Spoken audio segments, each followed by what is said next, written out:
What's up, substantial people? Hey, listen, it's me, Greg Hedgepeth, President and CEO of Substantial Media. And I just wanted to take a quick moment and share with you, I guess, the highlights of a conversation that I had yesterday, a substantial conversation that I had yesterday with some good brothers in regards to what's at stake. Um, I mean, we recorded the conversation yesterday evening, and I just wanted to share it with those that may still be on the fence, that may be exhausted and tired and not really want to get out tomorrow. The conversation is just between good friends, brothers that just care about where we are and where we're headed, and hopefully you guys can understand the importance of getting out there and vote. All right, what's going on, gentlemen? Listen, first and foremost, I want to thank you all for joining me for a special election edition, I guess we could call it, or episode, if you will, of Substantial Conversations. Right, we used to do this quite a bit back in the day, especially around important topics that were real vital, that we got information out in community to, and for me, just I'm excited because I get to call on gentlemen like yourself to talk with me for just a few minutes. And for those of you that don't know, I'm Greg Hedgepeth, President and CEO of Substantial Media. And Substantial, as you know, has always been, I guess, I wouldn't say at the forefront, but right there in the thick of, some of the important topics and conversations that need to be had and information that needs to be shared within Black and Brown communities, especially across North Carolina. I'm joined today, again, for this special edition of Substantial Conversations with a few friends and new faces to talk about what's at stake, right? Knowing that tomorrow will be probably one of the biggest decisions to be made facing our democracy. And y'all, first and foremost, I want you to introduce yourselves. Whoever wants to dive in there and jump, Mark, we'll start with you maybe, and kind of go from there, asking a couple of questions. This won't take us long, y'all, but it's important that we talk about what's going on and focus on those voters, those people that are still on the fence, right? Some that are just exhausted and may not show up tomorrow, because everybody's still campaigning in this space. I think, I was just talking to Kev, and shoot, as of a few minutes ago, folks was getting on planes and leaving North Carolina. So it's important, right? North Carolina really has become one of those battleground states. And so, Mark, tell us a little bit about yourself, man. Mark Woodson, Five Prime Media Group. Also, encblack.com coming soon. And a couple of people are somewhat familiar with that.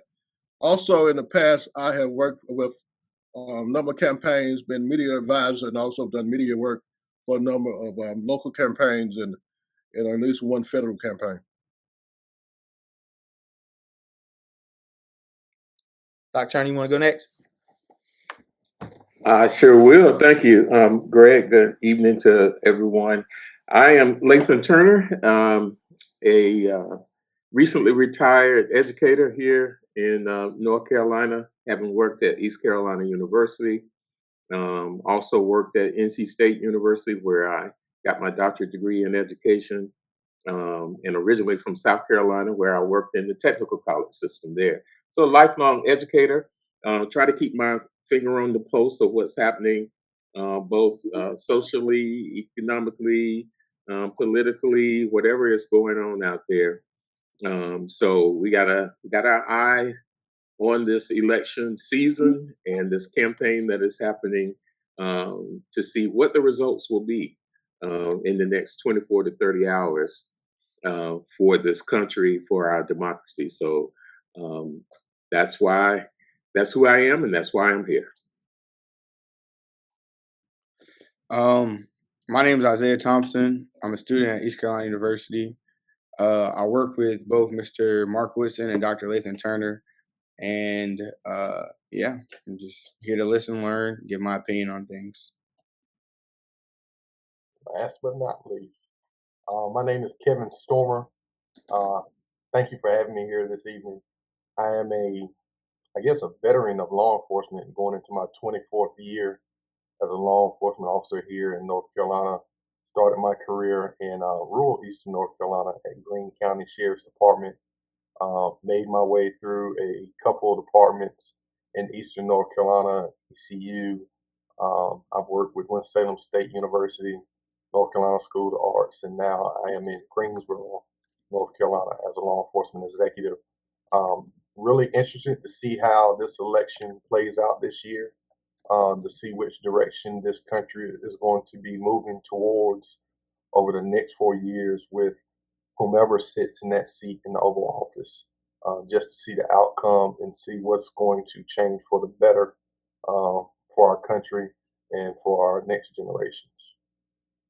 Listen, again, y'all, I can't say how humbling, right? And how thankful I am that you guys would take a few minutes on the eve of such an important day tomorrow to talk with me for just a few minutes about what's at stake.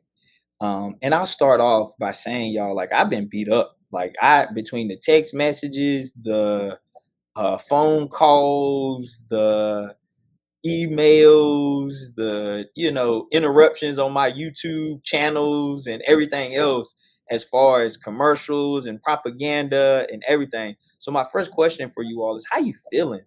Like going into tomorrow, like how what's on your minds? Like how are you all feeling? And whoever wants to jump in there first.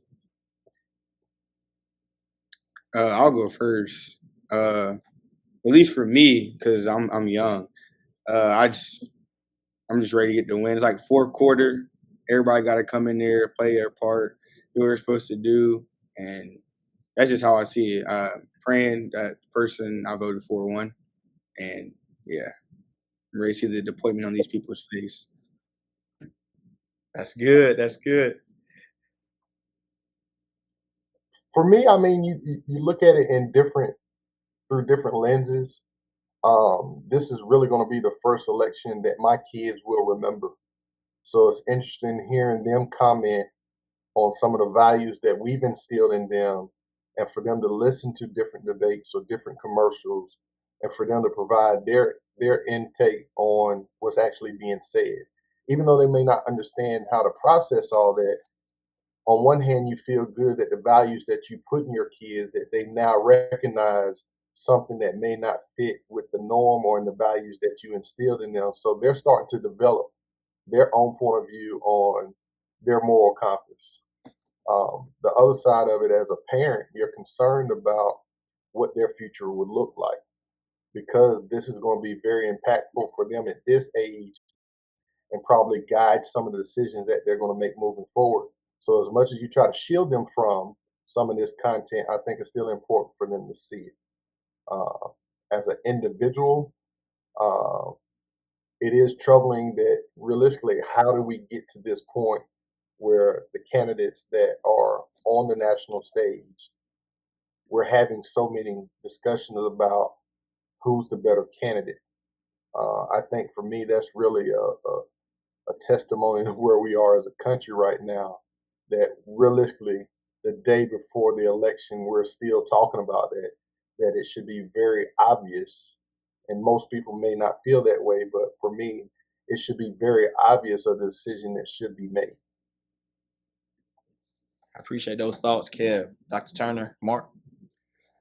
Yeah, it's interesting at this age now. We've been through several of these election cycles, and uh, I don't see very much difference in what has transpired over the years, except for I think that this time, well, in the past couple of elections, maybe two or three elections, there's been so much more vitriol and negativity being espoused by particular sides of the platform that I think is exhausting for a lot of people. And it may drive more people away than it does bringing them to the table, although media will have us believing that we're facing historic numbers with turnout for the election. So that's all to be seen. I hope that more people have engaged, but you hear people talk in other circles, and they're like, I don't think I'm not in this. I don't feel that Yeah. um, I'm gonna leave town until this thing is over. I'm I am happy to know that we'll get control of our telephones and email and etc. in about another day, because these I just checked, messages are still popping up, even though I've told people I voted already. I voted the first day of election period, but you still getting all of these text messages and emails about, okay, we need you tomorrow. We need that. I voted already. I mean, I don't know what else you want me to do. I can't give you any blood. I don't have anything else to I know do. that's right, Doc. So that part is exhausting, but I mean, it's per the course. So we just tough it out until tomorrow and see what happens. Mark, being the Uh, veteran and I'm, seasoned member, I'm I kind of, think, of kind of this along conversation. Dr. Turner in a lot of ways, but I was reflecting on. I was raised in the 50s and 60s during the time of segregation. I saw it firsthand. It's not something I read about in a textbook or see on YouTube. It's something I experienced, and I saw my folks and neighbors and everybody in the Black community go through that. I remember the, the first election my mom voted in and neighbors voted in was 1964 for Lyndon Johnson. We did not have the right to vote in North Carolina as a people until 1964. And I remember how those people in the neighborhood, it wasn't a march. It was like, let's go to the polls and vote. They didn't stage the march. They didn't have a civil rights leader come in and say, we're going to pray and let's go. People like went down the street and say, hey, we're going to the polls to vote. Come on, walk with us down to the polls to vote. And they walked as a neighborhood or at groups. And they had high aspirations, not only for this country, but they had high aspirations for us as a people. And I am believing, as I look at my children and grandchildren, we're not leaving them a world that's a better place to be. Come on. My folks had aspirations that we could do anything we wanted to do. We could go to college. We could assume certain positions. We could do whatever we wanted to do in life if given the opportunity. I don't see that now. The world we're handing off to our kids and grandkids may very well be a worse nation than what we inherited. Wow. That's powerful words right there, Mark.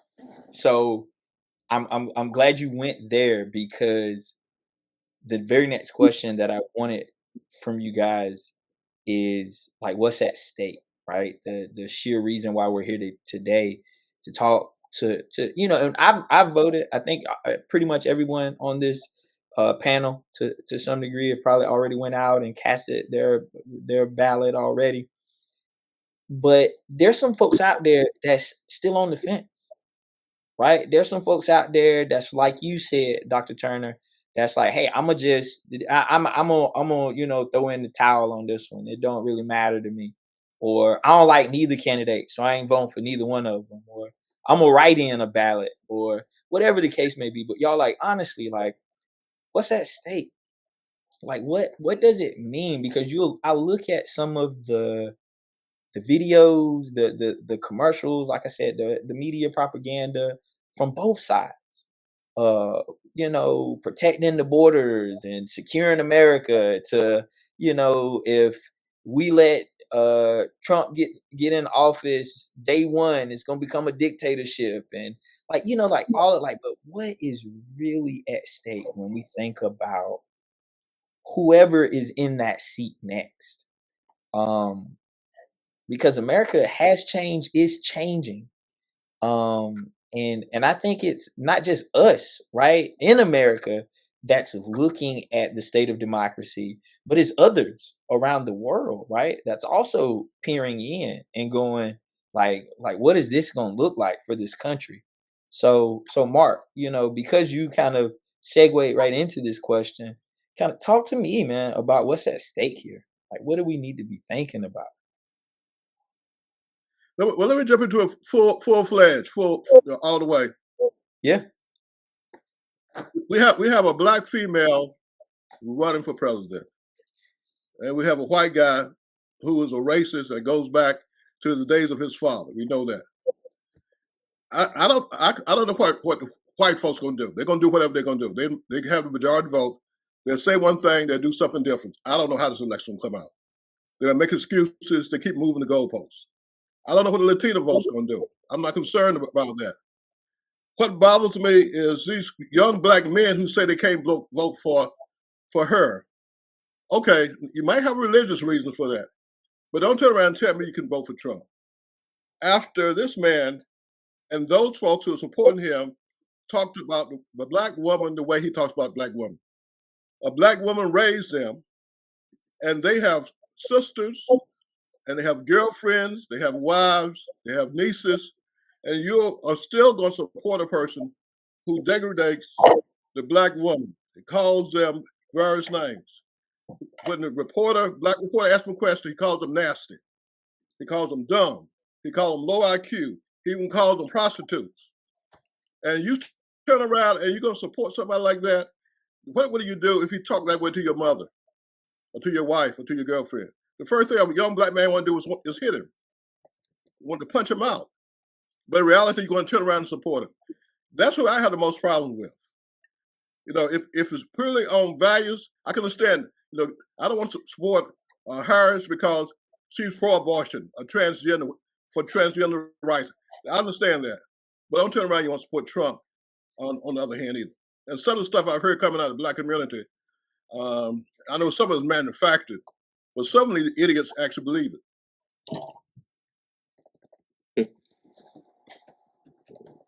Others, what do you think? Kev? So for me, I always start with character, and I've had several discussions over the past month of just.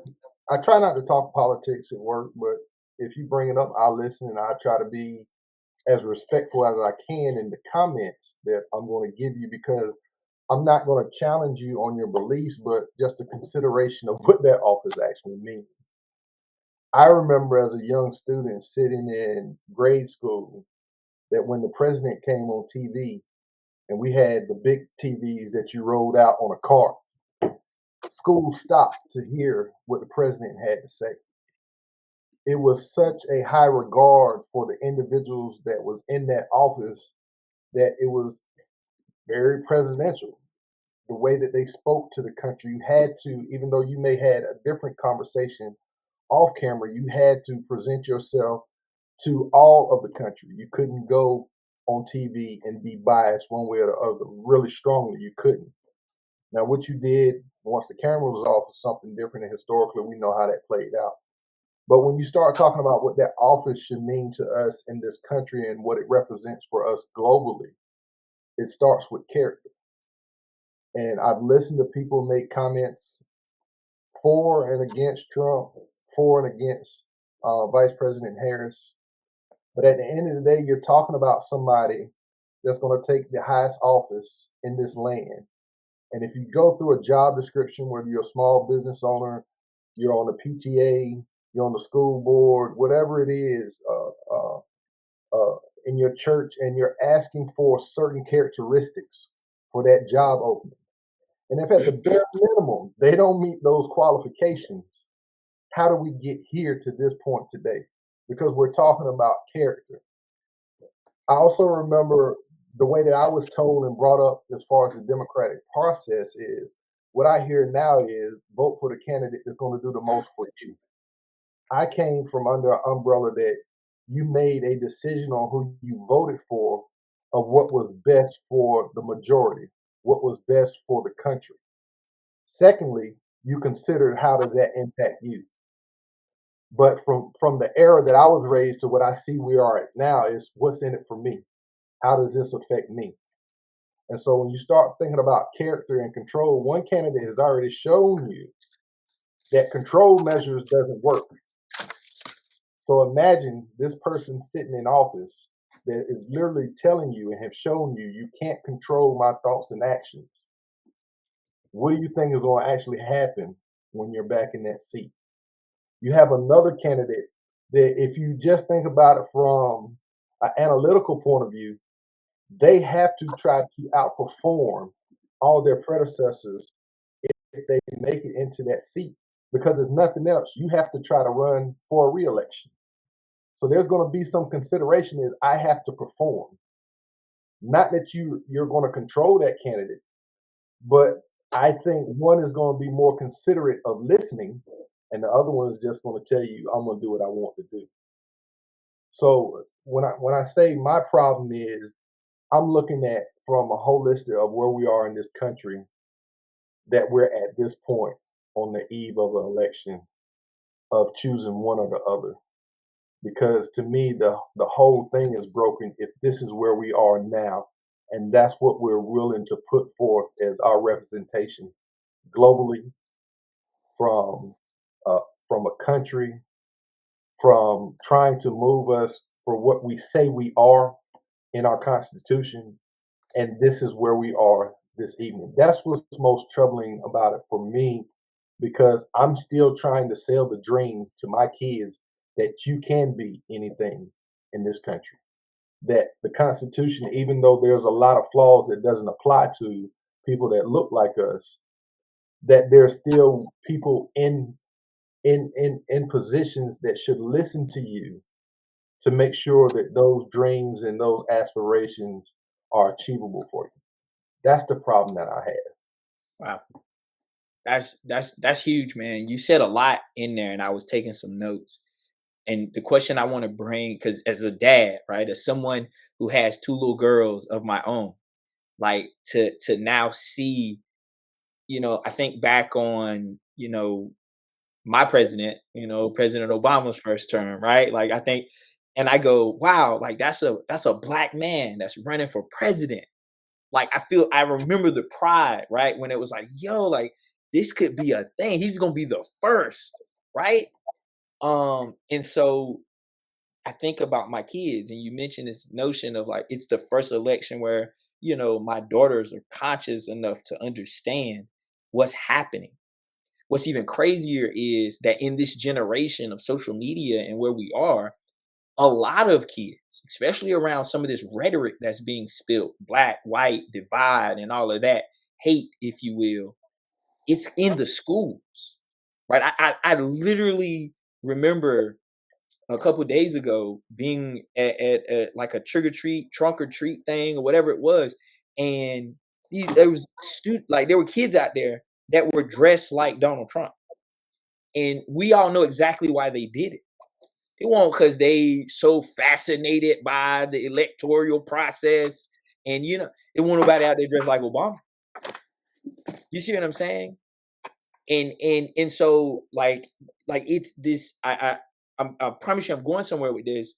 Isaiah, my question to you is like as I'm guessing Generation Alpha maybe or Gen Z, like how like understanding what's at stake for you. Like how do you now contemplate and go, all right, I ain't talking Social Security. Like they talking about Social Security, cutting taxes, and man, I don't really even pay taxes like that.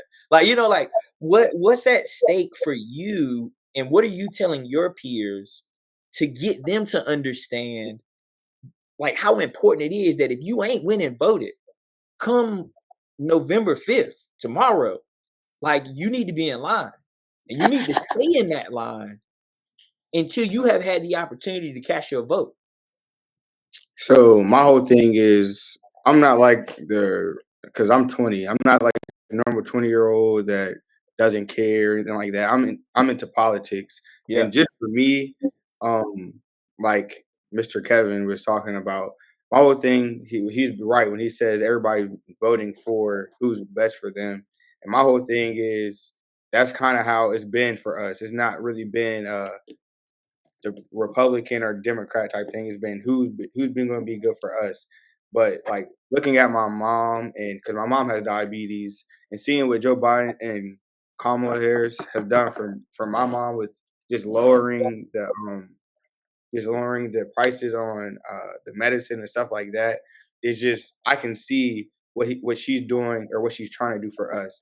Now at the same time, I can see both sides because I that's just me. I can see both sides, and I have my own reasons. But my whole thing is like Mr. Woodson. He's seen what it's like for us not to have an actual way or a chance to vote for someone that we want and stuff like that. So I feel like it's a slight or disrespect just to throw that in his face for me not to go and vote and just not to go out there and push whatever it is because if I don't like her, I could go and inspire someone else to like her. I might not have to like her, but I know with me, I'm gonna go and whatever I do, I'm gonna support whether I like it or not.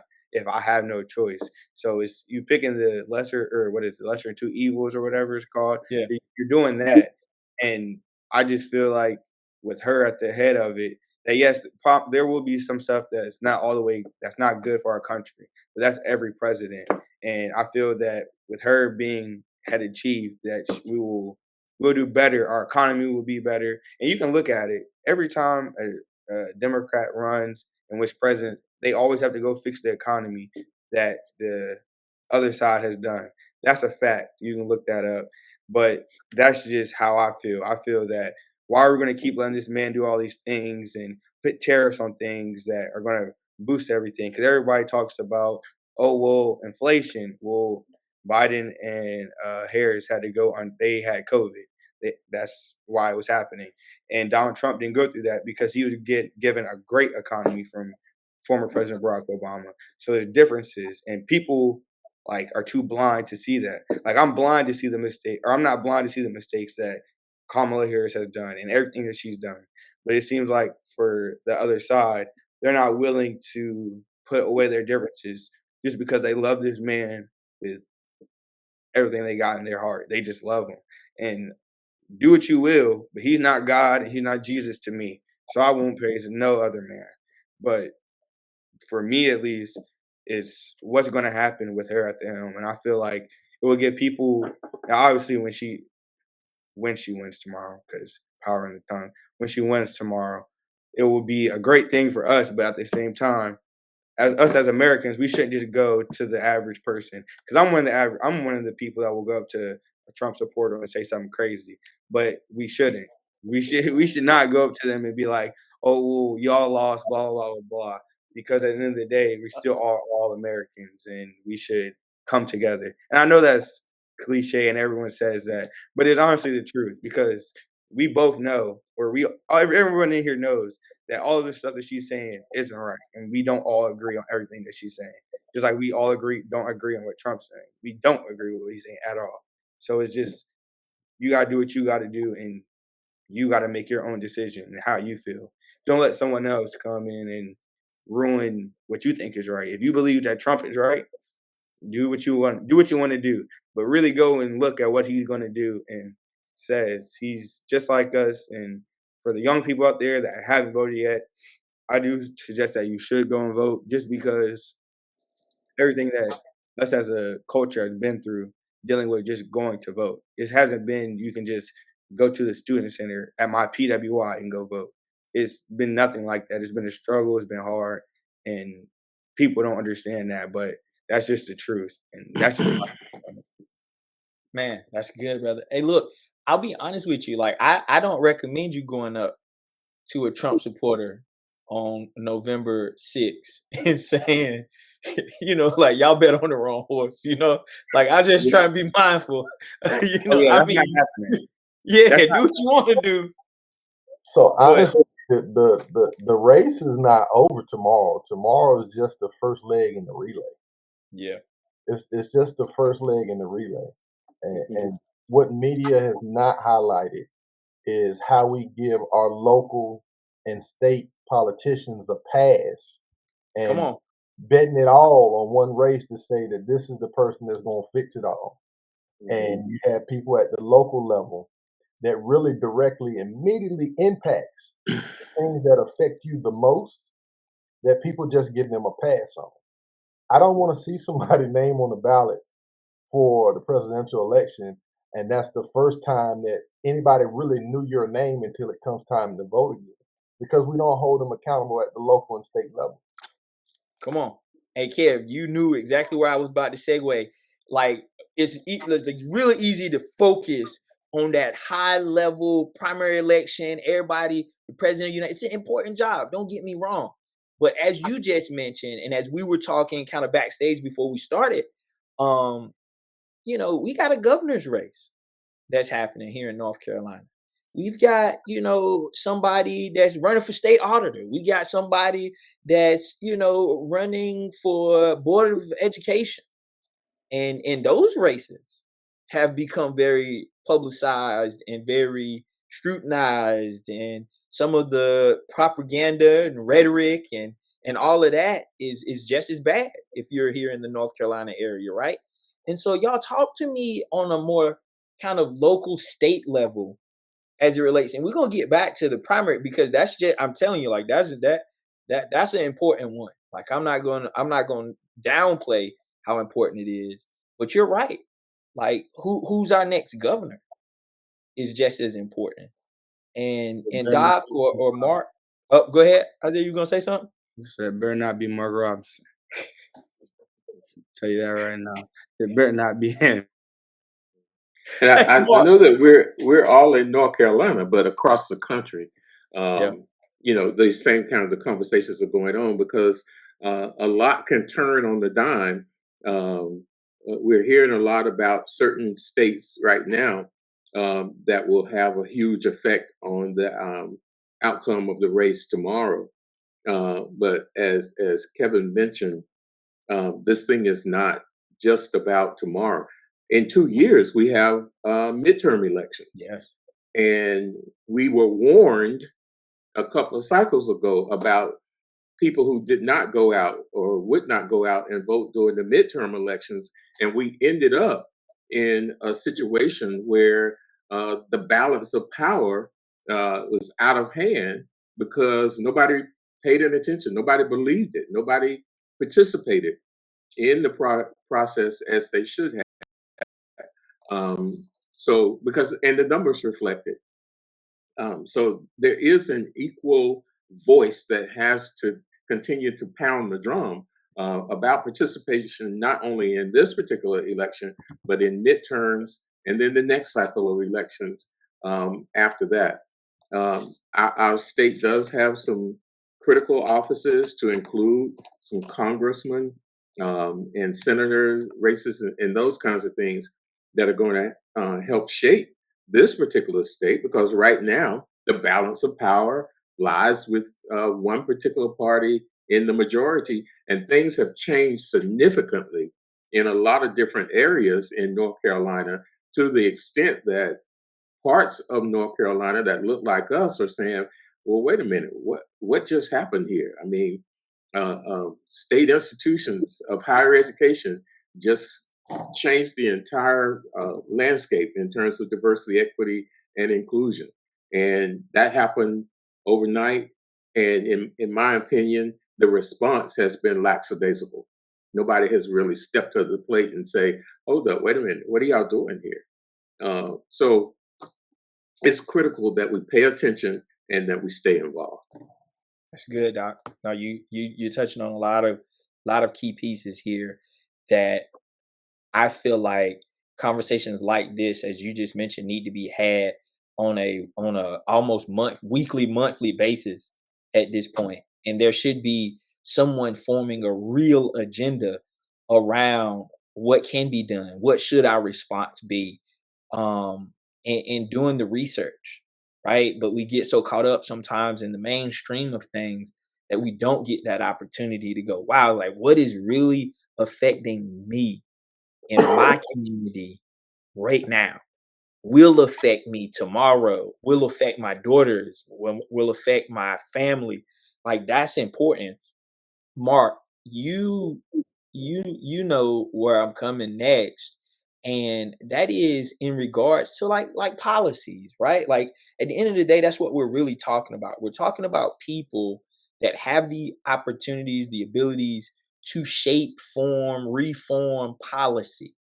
And when we think about it, like we got a Mark Robinson, and we know some of the hot button topics with him, right? Abortion and education and all. Then we got a Josh, justice and security education and all. But for me, outside of all of that, like what are those key, I wouldn't even call them talking points, but things that you're wanting to ensure other folks that have not yet went out and voted understand about the differences, not only between a governor's, these candidates, but just in general, any candidate. And it relates to their policy, I believe. What do you think? I'll go back just a little bit. North Carolina General Assembly for ages up to until the 70s met every 2 years. They didn't meet every year. They didn't meet all year long. They met every 2 years. And the people who were elected to those offices came in, did what they had to do, had bipartisan support because they had to go back because they were farmers, they had jobs, they were working, and they couldn't afford to stay away in Washington the whole time, all the time. Now that if you're elected to office, and the same thing was true in Washington too, up to a point, period. Now you're elected to office, it's a job. You get paid for the longer you stay in. Also, you get money from all these PACs. You get money under the table. So now there is no incentive to be concerned about policies of what the average person is going through. You're listening to the person, or they're listening to the person who's paying them the money, who's paying for their reelection. And the way the system works now, if I'm a rich person, own a company, if you don't do what I want you to do, I'm gonna find somebody to run against you, and I'm gonna pay them to knock you off. We've gotten to a point where people like us are working class. The poor black person who gets up in the morning, gets her kids fed, dressed, carries one off to daycare, the other one off to school. The mom goes off to her job, dad goes off to his job, grandma comes by, babysits for them when they got to go to meetings or somebody's sick. You go through all that. They don't have time to worry about policies. And the people above them are not worried about that. What they want is somebody to make their life easier, to help them so the gas doesn't go up to $5 a gallon again. Or food, you go in and try to buy a dozen eggs, now it's $6. They need, and healthcare going up, whatever it may be. They need people to address those issues. But the tension is between those who are paying to get these folks reelected and the people at the bottom. And the people who are paying to get the folks to get reelected are the ones with the power. And that's why people feel disconnected. And let me throw one other thing, and be quiet, is that we as black leadership, whoever black leadership is, have missed the boat on our own folks and our own people because we are not engaged and in touch with the younger generation like Isaiah. We want Isaiah to go out there and work for us and do everything for us, but we don't want to hear your opinion. We don't want you in our meetings. We don't want you involved in what we're doing. We just want you to do what we tell you to do and shut up. And that's what I'm going to shut up. I appreciate you, Mark. Like when you get to that age, right, where you can just say what you want to say. Get it out there. I appreciate it. You gotta always have a Mark Woodson on these panels. You heard me? So Kev, I saw you perk up though when Mark was talking. Talk to me. What's on your mind? I was making some notes because it was really hitting home. And the sad reality is that's where we are right now as a society where, super PACs, money move elections. They truly do. I think it was a stat that was put out when this candidacy started that it would take no less than $2 billion in campaign funds to run a successful marketing campaign for either candidate. $2 billion. So Brother Woodson is correct from the standpoint of people in power with money can get behind a candidate and literally pull the strings to get them into the office. I think where we have failed, not only in just our community, but as society, we allow the person to basically buy our vote and then don't hold them accountable for it. Because although they can get them in office, we can pull them out of office just as fast as them snatching that pocketbook from them if we held them accountable for those positions. And one of the things that comes to mind to me, because I deal with it so much, is we talk about criminal justice reform, right? We're waiting for Washington, D.C., the legislation to put these bills and policies in place to give us the things that we're asking for. But it's so easy for us to demand the things that we deserve at the local level because we have a superior court judge that's going to run on that ticket. We have a district court judge that's going to run on that ticket. We have a district court judge that can basically appoint someone to be a magistrate. So when we get upset as a community and we go down and we say all these injustices are happening in our community, we can immediately impact that without waiting on Washington to do it. Right? So you say Johnny's in jail and got a $50,000 bond and can't get out and he's been improperly charged. Well, who put that bond on? The magistrate, the district court judge, the superior judge. You can hold those people accountable as they go back up for election. You can look at their records because policy can say you do one thing, but what are you actually practicing in that courtroom? So don't ask for my vote midterm or every 4 years, and I look at your record and you haven't done the things that's going to positively affect our community. We have to hold them accountable locally. We can make those changes a whole lot faster than waiting every 4 years to complain about. That's good, Kev. Wow, that's good. Hey, look, I've got to go there then since you brought it up. When we think about some of those more I'm just gonna call them smaller elections. What I'm finding, you mentioned super PACs, is that there are dollars that are circulating in getting those folks in those offices too, right? Strings are being pulled and conversations and meetings are being had and lines are being drawn and districts are being redistricted and gerrymandering is happening.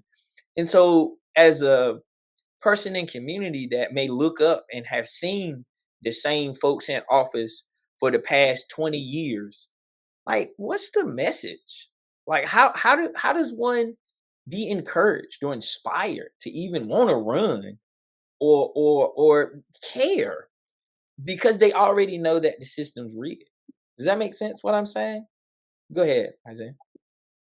What I can say to that is if you know that these people are in office and they're still not doing what they said they're going to do, and they're still not doing what you want them to do and help the community, then why don't you go and do something about it? Because most of people like that look like me, we just sit and complain, and like you said, we wait every 4 years to vote. We don't go to the midterm election or nothing. We just sit at home and complain and talk about nothing, and while the white man's not doing nothing for us. But in reality, I feel like you should go and do research on, like Mr. Kevin was saying, go out there and you can protest or you can do something because it's local. I mean, I'm not saying that it's going to be easier, but like he said, it would be faster and get them out of office for not doing what they're supposed to do. Because just them saying they're going to do this and do that, and then we go vote for them, and then they end up not doing it for us, it just puts us in a hole and it does not help us out at all. But I have to go. So Yeah, yeah. but I appreciate y'all letting me come on here and give my views. And hopefully after the election, we can come here and do the same thing. And I just appreciate the time. It was nice meeting you, Mr. Greg, and you as well, Mr. Kevin.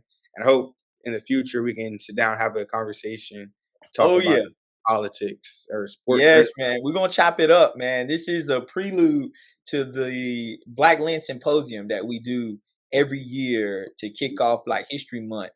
And we bring folks together in the same space, man, to have real conversations about things that are happening. And while you leave, brother, this will not be the last time that we see each other. So good luck with everything and we'll talk soon. Thank you. I appreciate it. All Good right. meeting out there. Yeah. So gentlemen, with the time Dr. we've got Turner hit remaining. on something that I think was very important. Greg, Dr. Turner hit on something I think was very important earlier when he mentioned DEI and the ramifications of DEI. It's not only in the education and university, but we're seeing it, and he and I've talked about it, spilling over into healthcare, into businesses, in other areas of education. And back to the election, and those politicians who run for office, let's say black politicians want to say that, they won't even mention, they won't even touch the issue. They don't even want you to bring it up. But it's having an impact long term because you see enrollment at the university going down. We're seeing black people in position of responsibility in these universities and place of education getting fired, and nobody's saying anything. Those are the everyday issues that impact us. They already pretty much killed affirmative action. Now we're going after DEI, which is a code word for get rid of everybody else. It's interesting that you say that, Mark, because I've been reading some articles recently and it talks about DEI being under siege or under attack or a coordinated effort to dissolve. And you see all of those headlines and bylines, and it makes you wonder, right? It's like, so, like, who's picking up that fight, right? Like, who's championing and talking about it in ways that are still productive? And like, what do those jobs look like? Because I promise you, a couple years ago, as a matter of fact, you know how Facebook will show you your timelines and what you've been posting during certain periods of time. And I remember not too long ago posting like these images of like streets being painted with, in racism and Black Lives Matter and all of that. And then not and then I now look at those streets and they regular streets. Like they didn't went back to normal. Like, you know what I'm saying? So help, because at the height of this thing, George Floyd, Ahmaud Arbery, like all these things were happening, and people felt like we gotta do something. Understand you, Corporations Greg. and universities and everything were not to get us off topic, but they were putting out statements and making bold charges about what they were gonna do. And what's interesting is that it's almost like we didn't forget all like that didn't happen. Like it was like, nah, like we This is right up your Well, alley. And I hope you can understand this. This is a new algorithm that we're on. come I on. wish, I wish Isaiah was still here to hear it. I don't know how much he would agree with it, but we're on a new algorithm where nobody's attention span is going to go past 15 minutes. Come on. People don't even go to the movies anymore to watch movies the way they used to because it's not going to hold their attention longer than 15 minutes. We're constantly overturning so much information on a daily basis that you're not going to stay focused on any one thing. And it's so quick that there goes a squirrel.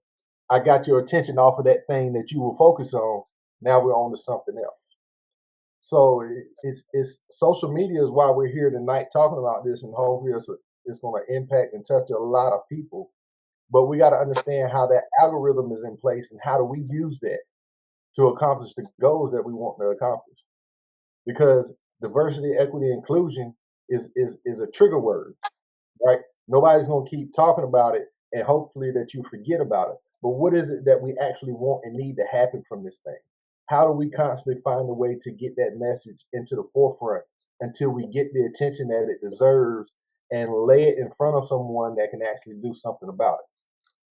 Because you're right, the Black Lives Matter, the DEI, the all those things, it becomes a hot button topic for that moment. But everybody's already preconditioned. I don't want to keep hearing this every day. They were talking about that last week. Let me flip my attention to something else. Wow. Hey, listen, y'all, with the time we got remaining, I want us to really take a moment and reflect. We've talked about a lot. Of course, most of it has been around the primary election and what's at stake. Um, but just reflecting on what brought us here for these few minutes. Final thoughts. Like going into tomorrow, I know where I'll be in the afternoon after work, probably somewhere glued to somebody's TV watching all channels, right? I'm talking Fox News, MSNBC, CNN, C-SPAN. I'm gonna have them all up at the same time. You heard me? Like, because what's interesting is just how information can be so skewed and different on all of those channels. Like I'm one of those people that I will watch a MSNBC report or read something, then I got to go immediately to the other side to see like, okay, well, what are they saying about it? Like, how are they spinning it? What is it talking about in that regard? And so with that thought process, as we talk about like just misleading information and everything else, like just final thoughts going into tomorrow and then coming out of tomorrow. Like real talk, like what happens? I'll be honest with you. Like, what happens if 45 become 47? Right? Like, what happens if Kamala Harris is the first black Asian, like in like female president of the United States. What does that look like? One of the things about this election process and cycle has been an emphasis on this word democracy that we have heard over and over and over and over again. And one of my takeaways from that is that democracy is government by the people, and Come on. democracy is not government by a person. And so, right there, you already have two distinguishing factors. You have one person standing up here saying, I'm going to do it all, I can do it all, leading to a dictatorship. And you have another person in Kamala Harris, female, multi racial candidate, who's saying, we are going to do it. Uh, so, the belief in what is to be the outcome in all of that, I think, is going to be tied to this thing that everybody is referring to as democracy is at stake, and it's a very thin platform right now until we know the results. And as Greg said, I was one of those years ago who would be glued to the television. I'm not watching television tomorrow afternoon. I may not watch it tomorrow night because this thing could go late, and it may be Wednesday morning. It may be Wednesday week. They're saying that one or two states might not be certified until a week or two later. And then that could turn into being a whole month. And then that could turn into we Around. not knowing what's going to happen until after Thanksgiving. But anyway, you know, to your point, we can only hope and pray that the outcome does lead to a person who believes in government by the people and not government by a person, a single person. And that's the scary part for me. That's good, Doc. That's a good way to put that. Kevin, Mark, I closing can't word. I can't escape um, the media. The interruptions is going to come through the radio. It's going to come through my phone. It's going to hit my emails. One of the things I'm definitely focused on is not just what's going to happen tomorrow as far as the election concerned. I'm worried about what's going to happen in our communities because regardless, win or lose, either side, someone has to lose.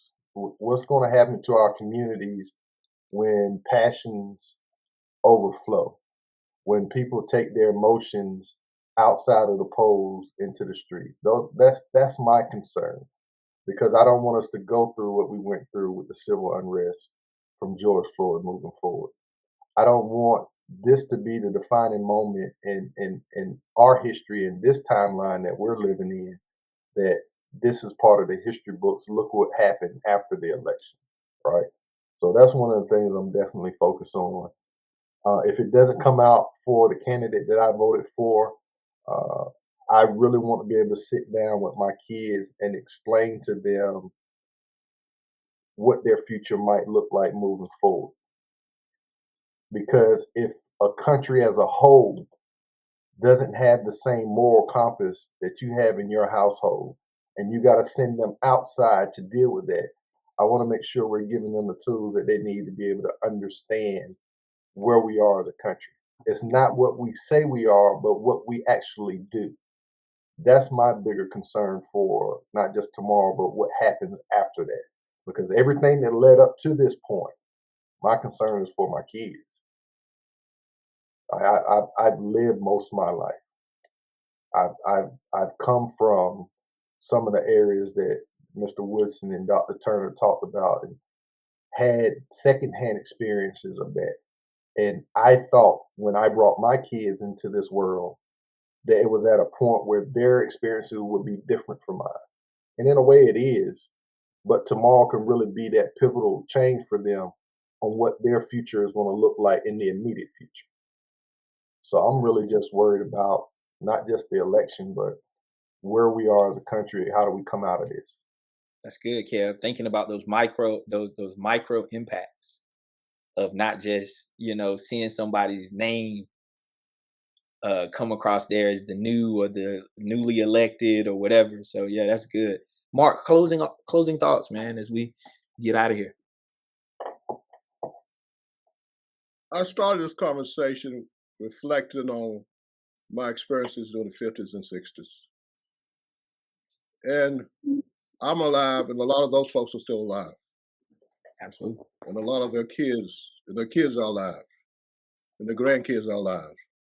And all that mentality has been pushed down from generation to generation. In 2035, supposedly around that time, the white race is no longer will be a majority here in the United States. A lot of ways, that's what it's about. It's a lot about white race lose control of what's going to happen. That's why all this stuff like immigration, demonizing Haitians, people coming from Venezuela, all this other stuff is that a loss of control. Because when you realize that you have majority of people can vote you out of office and position, they can put people in who will make laws that are adverse to what you believe or what you think is beneficial to you. That one candidate, he is their last best hope of maintaining the things that this nation has had forever. And he's promised them that. If he has to become a dictator to do that, they are comfortable with it because it solidifies what they think, what they may believe, what they think is important to them, and keep them very prestigious of where they are. Yeah. I had a few months ago, I'm kind of involved in some of you may know, it's kind of a political type PAC group. And one of the members of that group asked me, well, why is Trump getting 20 or 25% of the black vote? And my response to them was, why is he getting 60% of the white vote if he's so bad? Those are the things that we have to look at, and we'll turn ourselves on black folks and say, we didn't do this and didn't do that. But why is 60-some% of them still want him as president, knowing all this other stuff that he's done, what he said, what he believes, and what his people have done over and over again? We got to keep our eyes open. We got to protect what we got, and we got to look into the future and be aware of where they're going and what their final goal and achievement may be. And let me stop there before I really get down to it. Mark, why you do that? Why you just do that? Because you know my mind. You just went there and said that 20%, 20% 25. of the black vote? Like, hold up, man. Like, I was getting ready to leave until you did call out the fact that Donald Trump has black support. Like, anyway, I know we gotta go, but y'all, as we get ready to leave, I want us all to think about like what has been said, what has been shared here today. I appreciate each and every one of you for your insights. I think when we started this call, we were talking about just the spectrum of age and generation that was here, having these conversations, and none of us, right, are elected officials. Like, we not here professional politicians.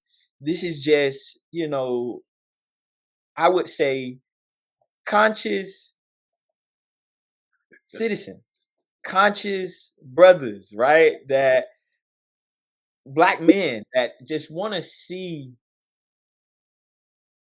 right by this country, right? That just want to see our communities thrive and have the same opportunities to live out, right? Whatever the original or now whatever the redeveloped American dream is, right? Or should be. And so I say that to say, y'all, thank you.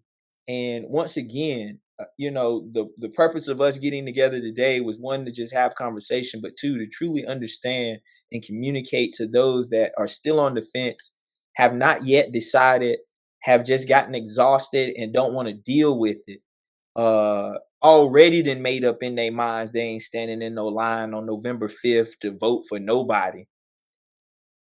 What's at stake? Right? Like what's truly at stake if you don't take the few minutes that it is going to be required of you to do the thing that you will have to live with for quite some time. And y'all, as we leave out of here, the only thing I can say is get up, get out, and go vote tomorrow, November 5th. Get it done. Thank y'all so much for being with me.